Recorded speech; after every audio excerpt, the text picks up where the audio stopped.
Then after natin dito, scroll up lang natin. Then click buy. So yun, nakabili na tayo ng BTC. Sa video na to, ituturo ko sa inyo kung paano bumili ng crypto sa GCash. So tara, simulan na natin. So open lang natin ang GCash app.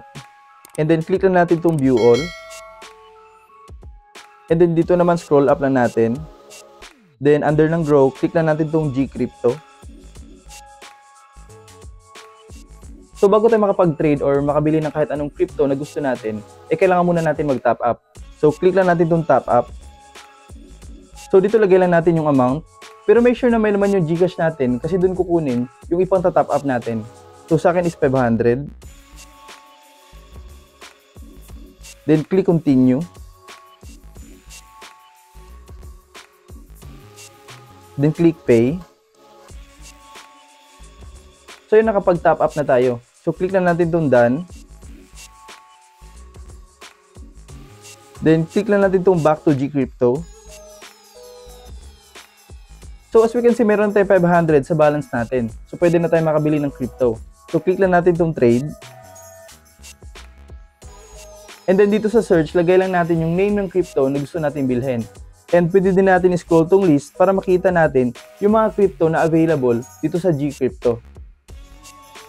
Then after mo makapili, click mo lang yung crypto. So sa akin is BTC. Then dito naman click lang natin itong buy.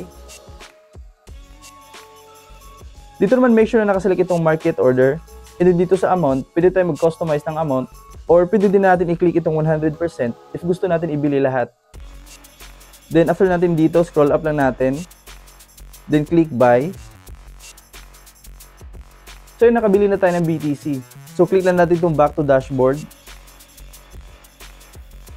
So ngayon, if gusto natin makita yung nabili natin na crypto, click lang natin itong portfolio. So as you can see, ito na yung BTC na nabili natin. And kung napapansin nyo, naging 480 na lang yung value ng BTC natin. And dahil kasi yan sa convenience fee. So since alam na natin kung paano bumili ng crypto sa GCash, ang tanong is kikita na ba tayo? And ang sagot natin dyan is depende. Kasi whether gusto natin mag-trade or mag-invest sa crypto, it always comes with a risk. And para ma-mitigate natin or ma-lessen yung risk, kailangan muna natin aralin yung tamang paraan ng pag-invest if gusto natin maging investor, and yung tamang paraan ng pag-trade if gusto natin maging trader. Kasi hindi naman talaga ganun kadali kumita ng pera sa crypto, salungat sa mga nakikita natin sa social media na puro hype lang. Pero napag-aaralan naman lahat ng bagay, so kailangan lang muna natin aralin. Sana nakatulong tong video natin ngayon, and if interesado ka sa crypto trading, consider subscribing sa channel natin para updated ka sa mga bagong videos na i-upload ko.